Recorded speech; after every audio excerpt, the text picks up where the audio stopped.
जय राम, जय जय राम। श्री राम जय राम, जय जय राम। श्री राम जय राम, श्री राम जय राम, जय जय राम। श्री राम जय राम, जय जय राम। श्री राम जय राम, जय जय राम। हमारे आदरणीय श्रोताओं को मेरे तरफ से सादर सप्रेम राम राम कहकर सबको राम कथा को स्वागत करता हूँ। प्रेम से बोलिए सियावर रामचंद्र की जय। पिछले कई एपिसोड से आप काकभूषुंडी जी का जन्म वृत्तांत जो वे गौड़ जी को सुनाते हैं, आप इसे सुनते आ रहे हैं। तो बीच में इनका जन्म प्रसंग पर इनको शिव जी का अभिशाप मिला, क्योंकि ये गुरु के अपमान किए। इस पर दयालु गुरु शिव जी को प्रसन्न करने के लिए रुद्राष्टक का स्तोत्र में इनका स्तुति किया। शिव जी प्रसन्न होकर काकभूषुंडी जी को बहुत सारे वरदान दिए हैं और इस सब वरदान को सुनकर गुरु जी का अपने वरदान एवं अस्तु, ऐसा ही हो, ऐसा कहा।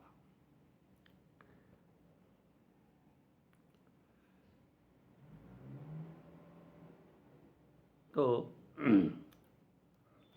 शिव जी के वचन सुनकर,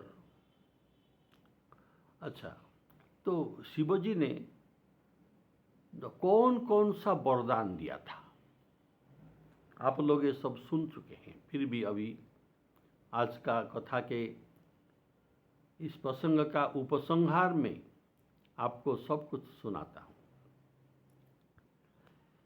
शिव जी ने प्रसन्न होकर शाप अनुग्रह किया। तो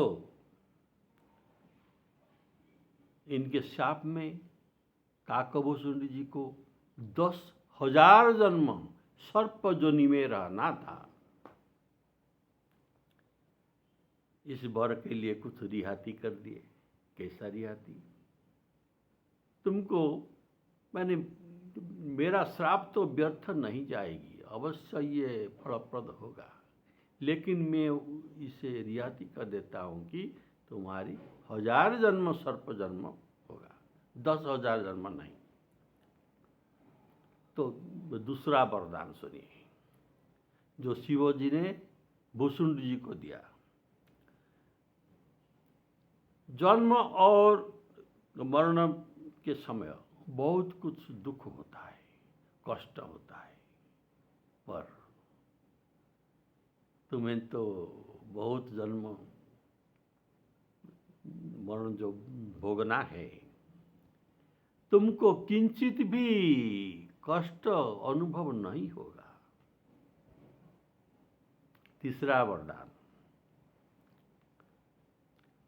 हमारे पिछले जन्म का कुछ भी ज्ञान हमें नहीं रहता, लेकिन तुमको सारे पिछली जन्म के सब बात का ज्ञान बने रहेगा। ये था तीसरी वरदान। चौथा वरदान, तुम्हारे जन्म अयोध्यापुरी में हुआ है, तो अयोध्यापुरी के निवास के प्रभाव से श्री राम जी का कृपा पात्र ये होकर इनके हृदय में राम बीज बोया जाता है। ये होता है और मेरे प्रसाद से ये राम बीज का अंकुरित बीज, जैसे बीज को जल सिंचन करने पर ये पल्लवित होता है, वैसे मेरे प्रसाद से, मेरे अनुग्रह से तुम्हारे बोए हुआ राम भक्ति बीज पल्लवित होकर पुष्प फल धारण करेगा, राम भक्ति तुम्हें मिलेगा। पांचवा वरदान, तुम्हारे अप्रतिहत गति होगा। अप्रतिहत गति अर्थात तुम जिस लोक में जहाँ चाहोगे वहाँ तुम जा सकोगे बिना रोक टोक के, ऐसा गति तुम्हारे लिए मैंने दे दिया। छठा वरदान, विप्रद्रोह करने से अकल्याण अर्थात अधोपतन हो जाता है, ऐसा समझाया। ये वरदान नहीं, ये उनको समझाया। विप्र ये कहते हैं विप्रद्रोह करने से कितना अकल्याण होता है, अधोपतन हो जाता है, पर विप्र सेवा में कितने कल्याण हो सकता है ये भी समझाए। ये भी ज्ञान देना, ये भी एक वरदान की मानिए। और देखिए, और इनको सावधान भी किया भुसुंडी जी को कि द्विज वैष्णव के अपराध न करने का सावधान कर दिया। तुमने तो जो किया किया, लेकिन अब से और मत करो। द्विज वैष्णव का अपराध और मत करो, इसमें बंद हो जाओ। तो शिव जी के सब अनुग्रह वर का वचन सुनकर जो गुरु जी ने प्रसन्न होकर एवमस्तु कहा, अर्थात ऐसा ही हो कहकर मुझे बहुत प्रकार समझाए। काकभूषण जी अपना जीवन वृत्तांत कर रहे हैं, इसीलिए कहते हैं हे गरुड़, मुझे शिव जी ने, मुझे मेरा गुरु जी ने बहुत कुछ समझाए। वे शिव जी को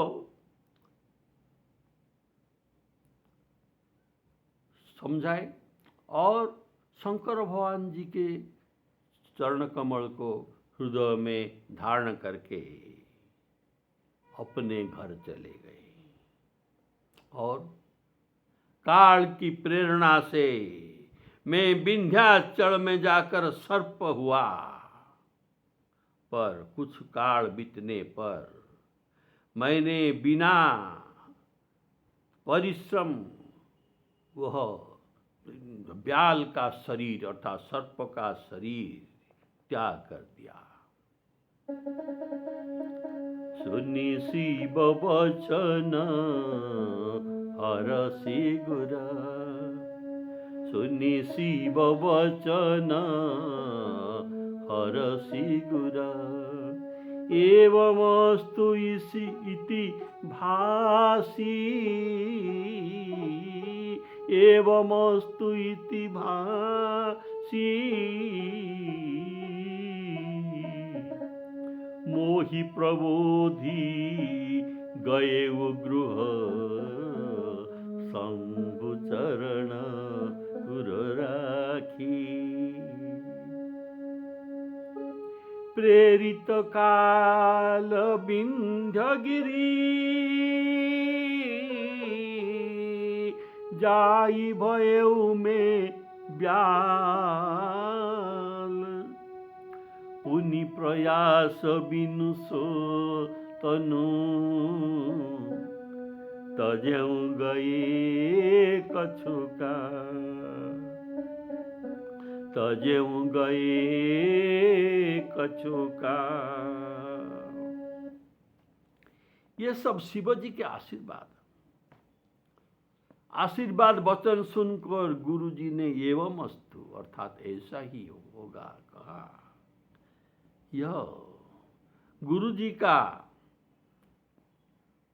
अब आप लोग भुसुंड के गुरु जी तो सुने हैं, लेकिन इनका नाम क्या है? इनका नाम जो मानस में बताया गया नहीं, लेकिन हमें कुछ संतों से ये पता है। तो इनका नाम सुनिए। भुसुंडी जी का गुरु जी का नाम था वैद्यक मुनि। इनका नाम था वैद्यक मुनि। गुरु जी ने एवं अस्तु आशीर्वाद देकर शूद्र शिष्य भुसुंडी जी को बहुत समझाए। क्या क्या समझाए, क्यों समझाए? इसलिए कि अब इसी मुहूर्त से गुरु और शिष्य परस्पर से बिछुड़ने वाले हैं। अब से ये दोनों बिछुड़ने वाले हैं और कभी भी उनका मिलन नहीं होगा। किसी भी जन्म में इनका मिलन नहीं होगा, क्योंकि शिव जी के अभिशाप से अब भुसुंड जी को सर्प शरीर धारण करना पड़ेगा। उनके लिए उनको समझा बुझा रहे हैं कि देखो, अब तुमको अजगर सर्प शरीर धारण करना है, लेकिन चिंता मत करो, चिंता मत करो। अब से तुम जो शरीर धारण करोगे, सभी शरीर में तुम्हारे हृदय में शिव जी के प्रसाद से राम भक्ति बने रहेगा। ये शिव जी का कितना बड़ा वरदान है। राम भक्त, देखो तुमको 1000 जन्म लेना तो है, और जन्म मरण में तुम्हें किंचित भी तो दुख और कष्ट तो नहीं होगा। जैसे मनुष्य पुराने वस्त्रों को छोड़कर, हम हमारे पुराने वस्त्र को छोड़कर जैसे नया वस्त्र धारण करते हैं, तो इसमें हमें तो आनंद मिलता है। नया वस्त्र पहनने से हमें आनंद मिलता है। क्या ये पुराना वस्त्र छोड़कर वो नया वस्त्र लेने में क्या किसी को कष्ट होता है? कभी नहीं। ये परम आनंद होता है सभी को। ऐसे ही तुम जिन जिन पुराने शरीर को प्राप्त करोगे, इसे जिन जिन शरीर को प्राप्त करोगे, ये सब शरीर पुराने हो जाने पर मनुष्य जैसे वस्त्र को त्याग करता है, ऐसे तुम भी ये पुराने शरीर को त्याग कर दोगे और दूसरा एक नूतन शरीर धारण करोगे। तो इसमें सोचने का क्या बात है? देखो, गीता में श्री कृष्ण भगवान इस भाव का श्लोक बताया है।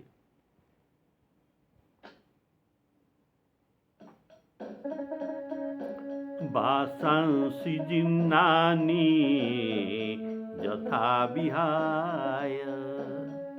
वासांसि वस्त्र, जीर्णानि पुराने हो जाने पर हम छोड़ देते हैं। वासांसि जीर्णानि यथा विहाय नवानि गृह्णाति नरो पुराणी।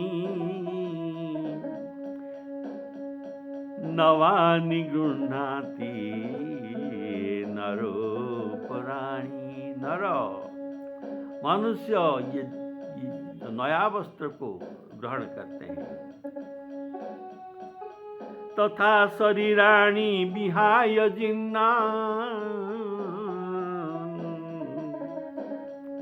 ऐसे जीर्ण शरीर, पुराने शरीर को विहाय त्याग कर,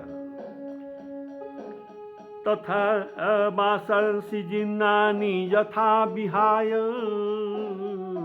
नवानि गृह्णाति नरोपराणि, तथा शरीराणि विहाय जीर्णा अन्यानि संजाति नवानि देहि।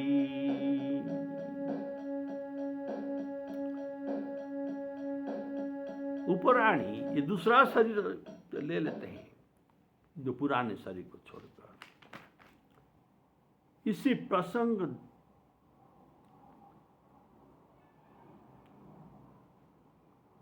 में इतना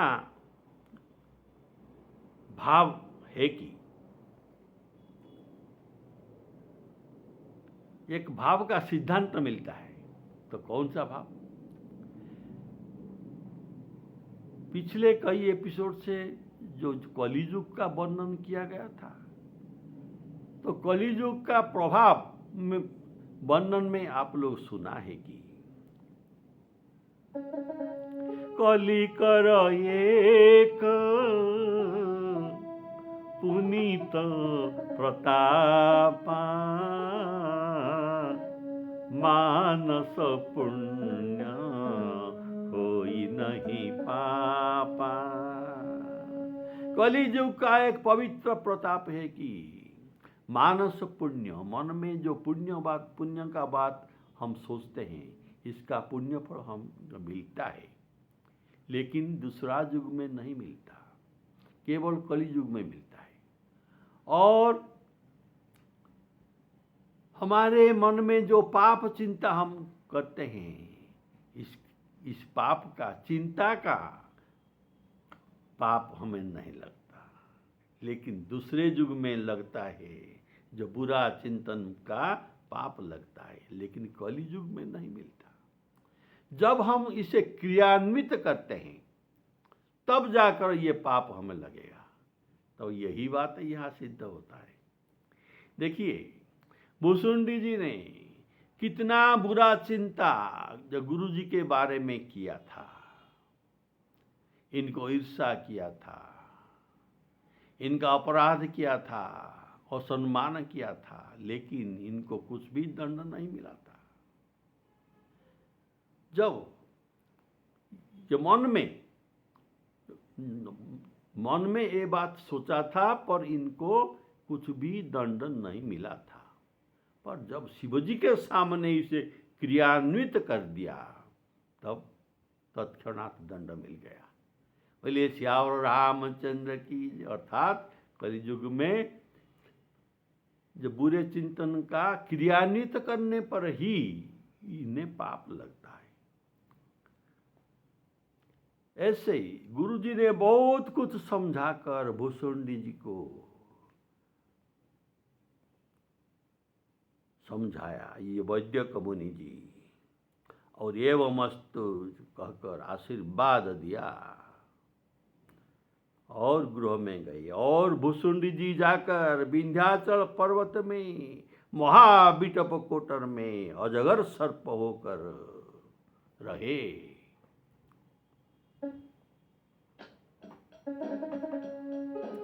सुनि शिव वचन हरसी गुर, सुनि शिव वचन हरसी गुर,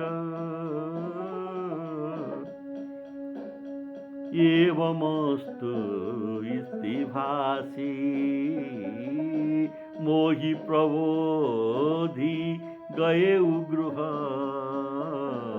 शंभु चरण उर राखी।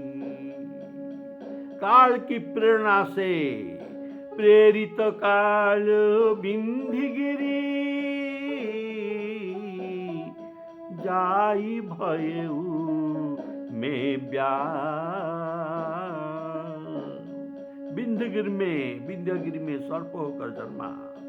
पुनि प्रयास बिनु सो तनु, गए कछुका, तजेऊ गए कछुका। ऐसे में विभिन्न शरीर धारण करते रहा और सर्पजनी का जो 1000 जन्म था, जोई तनु धरेऊ तजेऊ सबू,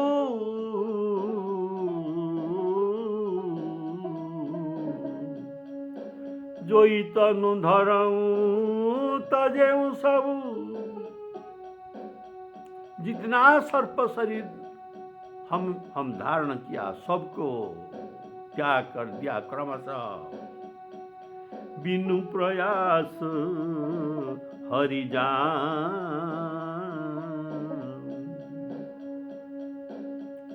अनायास हरि जान। हे गरुड़, अनायास बिना कष्ट में ये सब शरीर को मैं छोड़ता रहा और मेरा 1000 सर्प जन्म बीत गया। तो देखो, जिमि नूतन पट पहिरई, नर परिहरई पुराण। जिमि नूतन पट पहिरही, नर परिहरई पुराण। श्री राम जय राम, जय जय राम। तो देखो, शिवजी ने इनका वेद धर्मों का रक्षा किया कि जो गुरु जी को असम्मान करते हैं उसे दंड दिया जाता है। ये था वेद नीति। इस वेद नीति को शिवजी ने रक्षा किया और मुझे भी क्लेश नहीं हुआ। इस प्रकार में विभिन्न शरीर, सर्पजनी के बाद विभिन्न शरीर धारण किया, पर सब शरीर का ज्ञान मुझे है, मेरा ज्ञान नहीं गया है। शिव राखी श्रुति नीति अरु, मैं नहीं पावा क्लेश, मैं नहीं पावा क्लेश। एही विधि धरेऊ विविध तनु, ज्ञानन गएऊ खगेश, ज्ञानन गएऊ खगेश। ऐसे अनेक जन्म का ज्ञान मुझे है। तिर्यक जोनि आपने सुना था। तिर्यक जोनि अर्थात पशु पक्षी आदि जोनि को तिर्यक शरीर कहते हैं। ये सब पाया। सर्प शरीर के बाद बहुत कर्म के अनुसार, पूर्व कर्म के अनुसार मुझे जो शरीर मिला, इसमें पशु पक्षी का शरीर भी मुझे जो मिला था। और जब पुण्य का उदय हुआ तब देव शरीर मिला और मनुष्य शरीर भी धारण किया। पर उस शरीर, सभी शरीर में मेरा राम भक्ति मैं करता रहा। पर एक सूल होता तो जो व्यथा मन में होता है, मन अनुभव करता है। तो एक व्यथा मेरे मन में कभी दूर नहीं गया। कौन सा? ना गुरु के इतना कोमल और शील स्वभाव था, ये मुझे सदा याद रहा। पर इनका स्वभाव भी याद रहा और मेरे अधमता भी याद रहा। मैं कैसा कुकर्म किया था, पर मैं अधम इनका घोर अपमान कैसे कर रहा था, इस बात का मेरे हृदय में सदा बारंबार पश्चाताप हो रहा है। इसके मैंने तो मुझे अंतिम शरीर मिला, जो मनुष्य का शरीर। यह सब शरीर के बाद मुझे अंतिम शरीर मनुष्य का शरीर मिला, और मनुष्य में फिर ब्राह्मण कुल में भी मैं जन्म लिया। जो शरीर की मोक्ष का अधिकारी है, ऐसे मुझे ब्राह्मण कुल में मनुष्य शरीर मिला। ऐसा शरीर जो देवताओं को भी दुर्लभ है। देवता भी चाहते हैं हमें मनुष्य शरीर मिले। ये भोग शरीर लेकर हम क्या करेंगे? हम तो इसमें परमार्थ लाभ कर नहीं सकते, तो ये भोग शरीर बेकार। अर्थात हमें अगर मनुष्य शरीर मिले तो हम साधन कर सकते हैं, और ये मुख्य कार्य का द्वार है। मनुष्य शरीर साधन का धाम, मुख्य का द्वार। लेकिन देव शरीर ऊंचा शरीर ये होने पर भी ये मुख्य का द्वार नहीं है, और साधन भी यहाँ नहीं है। केवल भोग खत्म होने पर फिर वापिस आना है। ये है देव शरीर। तो त्रिजग देव नर जोई तनु धरऊं। त्रिजग जनी पशु पक्षी आदि, नर मनुष्य शरीर, देव शरीर, जो तनु शरीर हमने धारण किया। त्रिजग देव, त्रिजग पशु पक्षी, देव नर जोई तनु धरऊं। तह तह राम भगति अनुसरऊं। तह तह राम भगति अनुसरऊं। एक शूल मोही बिसरन काऊ। गुरु कर कोमल शील सुभाऊ। पहले शिवजी के अभिशाप से मुझे 1000 जन्म सर्प शरीर धारण करना पड़ा। इसमें मेरा महापाप का भोग हो गया। 1000 सर्प शरीर जन्म सर्प शरीर में मेरा महापाप भोग हो गया। फिर पूर्व जन्म के सुकृत के भोग करने का समय आया, तो मैं देव शरीर पाया। इसमें जाकर स्वर्ग में मैं स्वर्ग सुख, देवताओं के जो सुख है उसे मैं भोग किया। ऐसा तो नियम है। गीता में भगवान बताते हैं, ते पुण्यमासाद्य सुरेंद्र लोकं अस्मन्ति दिव्यान दिवि देव भोगान। पुण्य करने वाले अर्थात सकाम कर्म करने वाले, जो पुण्य अर्जन करते हैं, निष्काम कर्म वाले तो पुण्य अर्जन नहीं करते, ये सब कुछ भगवान को दे देते हैं तत्क्षणात। लेकिन सकाम कर्म करने वाले, इनको स्वर्ग जाना पड़ता है, और यहाँ देवताओं के भोग उनको मिलता है। ते पुण्यमासाद्य सुरेंद्र लोकं अस्नन्ति दिव्यान दिवि देव भोगान। और जब मेरा पाप पुण्य, तो महापाप तो चला गया, और जब पाप पुण्य समान हो गया तब मुझे शूद्र, वैश्य, क्षत्रिय आदि शरीर मिला। जब मैं जन्मांतर का शुभ अशुभ सब कर्म का भोग कर लिया, सब शरीर में मैं सब भोग करता रहा, तब सब शरीर में मैं राम भजन भी करता रहा। जैसे भागवत में वर्णन है कि जड़ भरत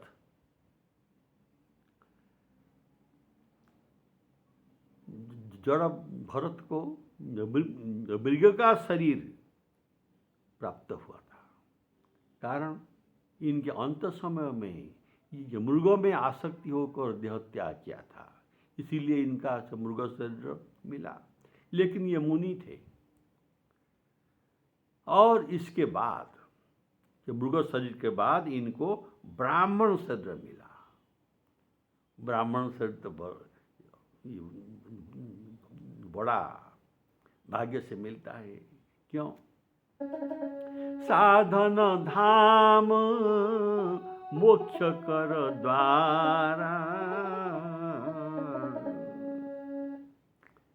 जिस शरीर को छोड़कर उनको मोक्ष प्राप्ति होता है, यही मुझे मोक्ष शरीर वाला प्राप्ति करने वाला ब्राह्मण शरीर मिला।